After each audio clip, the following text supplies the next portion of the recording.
In the end, I knew exactly what I was doing, didn't I? The reason that I created you was to free me from this unending dream. Hey guys, Kudera Ghost here, and welcome back to Fallstreak. So this is an awesome visual novel. It's very beautiful. It plays with words a lot. It's very poetic. So I don't know. I like it. Let's start. The girl had spared nothing, not even her own body, in her yearning to create another self. If you want to check out the last episode, check it out. It's the first part, so this is part 2. Alright. It is for that reason that I know the strings that attach the body and soul are the same as which control the doll. Dolls like you don't have any will of their own. They are simply being inhabited by mine. Strings that bestowed life and movement upon the girl's creation. Those very strings were the girl's chains. The dolls under my control cannot do anything beyond what I dictate. Even when they cry, laugh, and sing, those actions never stop being my own. Even you, dear dreamer, you cannot move unless I command it. You are incapable of disobeying the script I write for you. But most importantly, you are incapable of writing your own script. The doll did not know what to say. It did not know how to feel. Perhaps it was shock. Or perhaps it was because the girl had not yet determined what the doll may feel or say. You understand now, don't you? Why you can't create a world with me? Because I am you and you are me. A spell to break the glass seal.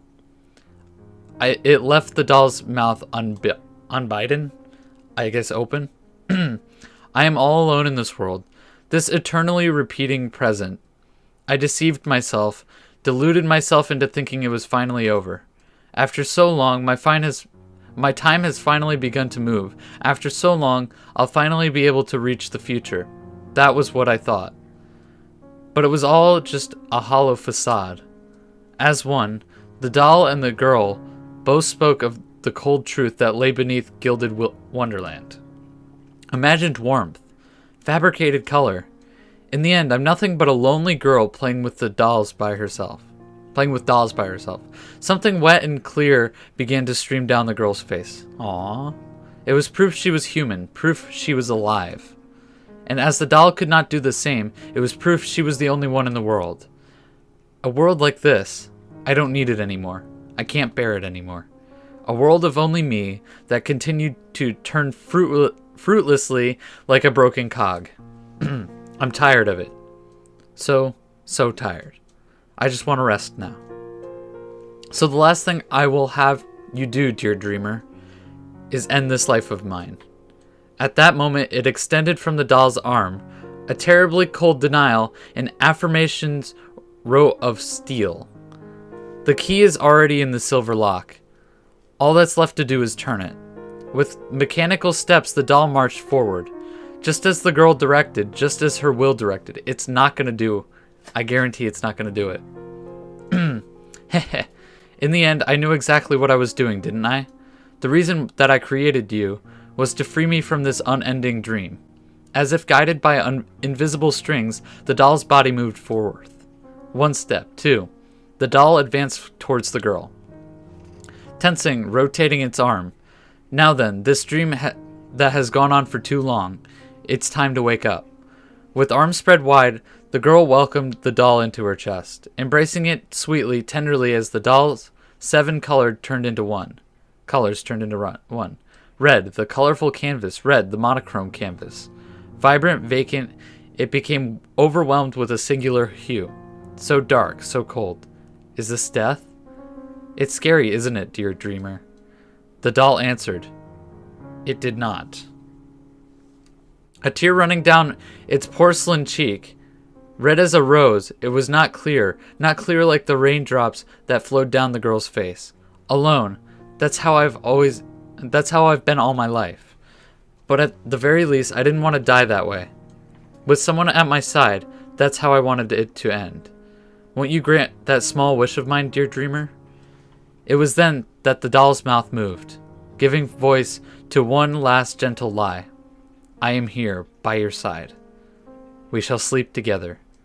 For I am you, and you are me. And so the world of only one became that of none.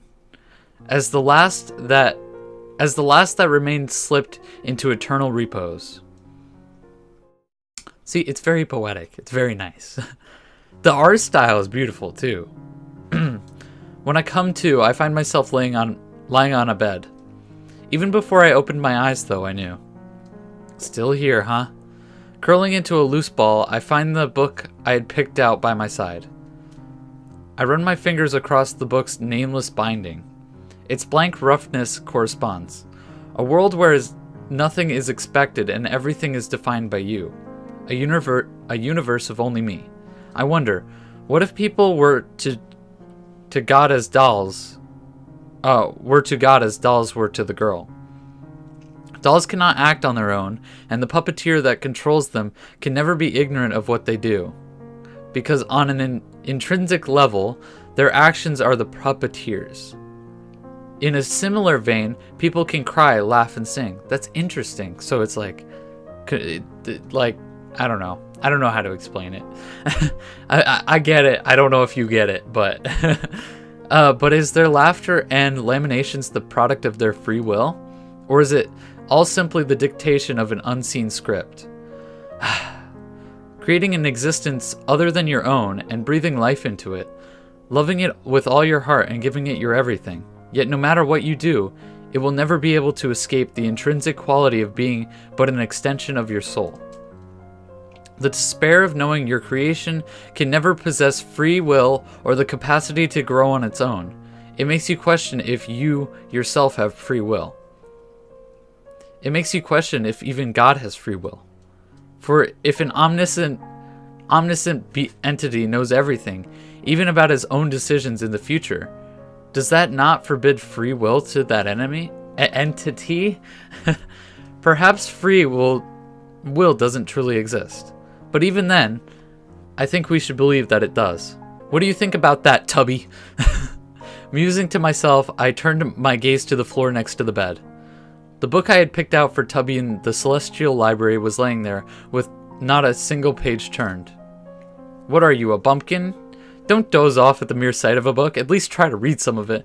Tubby's her invisible friend. He's actually there, don't worry. At least that's what it said, okay? When I blink and look again, Tubby's book, which had been flipped to the first page, was suddenly on the last. You're not fooling anyone into thinking you read all of that in the blink of an eye. I'm quite conscious of the fact that everything in this exchange is merely a part of the script that I've imagined. But spirited facades like these were important for keeping my sanity intact. I'm just like the girl in the story, aren't I? Life's most fundamental quality is that it subverts non-existence. Perhaps it could even be said that it was life's most intrinsic purpose, to be something rather than nothing. Something, anything that defies nothingness, anything, everything that fills the world with color and movement. It was the most base and pure of impetus. A blank canvas must be painted over, no matter what the means. But even the most beautiful canvases are as null as dust if not shared. I heave a heavy sigh as I rest my head on my book. Being left alone here for so long with nothing to do with nothing but your own thoughts gnaws at you. Since I never got tired here and there was no night, the only thing to dictate when I slept was whim. Entry and exit from the Golden Dream didn't seem to have any rhyme or reason to it. There have been times where I've awakened in the alternative after simply shutting my eyes for a bit. Good evening, Tubby. Mumbling something that wouldn't make sense anywhere else, I began to doze off. As I'm fading away, for some reason I'm struck with the inexplicable conviction that Tubby would make for an amazing pillow. Tubby, pillows for sale. Buy one, get one free. No refunds will be issued if for some odd reason your product has no actual physical form. God damn it, Tubby. That looks different. The sound of chirping birds. A song that brings me release so sweet. I feel my entire body go slack with relief. As my eyes adjust to the warm sunlight flowing through the window, I let out a breath so deep one would think I'd been holding it in the entire night. A light breeze rustles the curtains, brushing against my cheek the way one would tenderly caress someone to ease them from their slumber.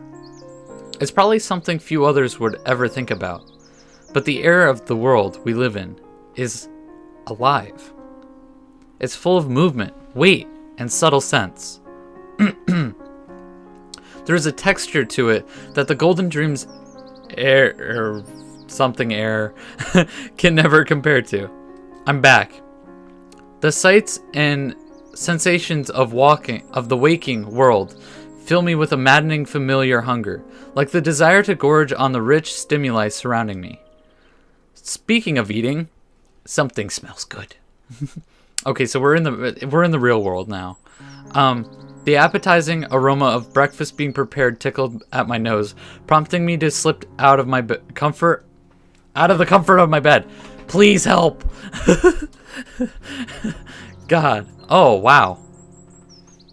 After wrapping up my morning dailies, I descend the stairs to the kitchen where a bowl of chicken congee already awaited me. Good morning, Adi. Adi. I think it's a D. I'm going to say a D. Did you have a restful night? Why is he a knight? Yes, it was golden. Oh my god. Holding up the OK sign, I blow furiously on a spoonful of the hot rice porridge before guiding it to my mouth. I give it a little yelp as my tongue scorches from the unexpected heat. Careful, it's fresh out of the pot. You tell her afterwards. Come on, man. Papa makes a troubled expression as he watches me squirm around in my seat. Ugh, hot. Somehow the pain was not unwelcome. This too was one of the tiny treasures of ordinary life after all. You seem to be in high spirits today, Adi. Adi? Okay, I'm just going to say Adi. Is something happening in school? Papa pushes a glass of water over to me as he prudently wafts his own chow. Once he liberated from the congee's searing heat, I think back to the day before the Golden Dream. I believe we're having a bridge construction contest today? Ah, that would explain why you were collecting all those materials last night. Will you be able to carry that all to school, though? Seems a bit heavy. Do you doubt my strength? With a swaggering smile, I flex my legendary textbook-toting biceps. Please get Noletta to help you.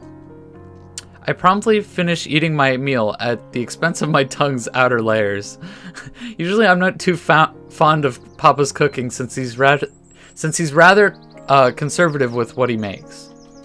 But for some reason, his homely chow congee was an exception. After washing up, I retrieve everything I need and go... Everything I need. I keep thinking I see a comma, but it's just like the end of the D, I guess. And go to put my shoes on. Papa follows me along... Papa follows to the door to see me off as he always does. It's okay if you don't win the contest, you know. Just try to have fun. Reaching down, he rubs the side of my head with the pads of his fingers. It was a familiar and comforting sensation, but somehow made me feel a little lonely. If I don't win, how will I ever realize my long-standing dream of becoming a master bridge builder? As if to escape that lonesome feeling, something facious escapes my mouth. That's the first I've heard of such a dream. Papa gives a helpless sigh as he withdraws his hand. Alright guys, I'm going to end the episode there. Thank you so much for watching, and if you enjoyed, please leave a like. Also, if you want to see more, please hit that subscribe button to become a ghost. It really helps out, and I will see you next time. Peace.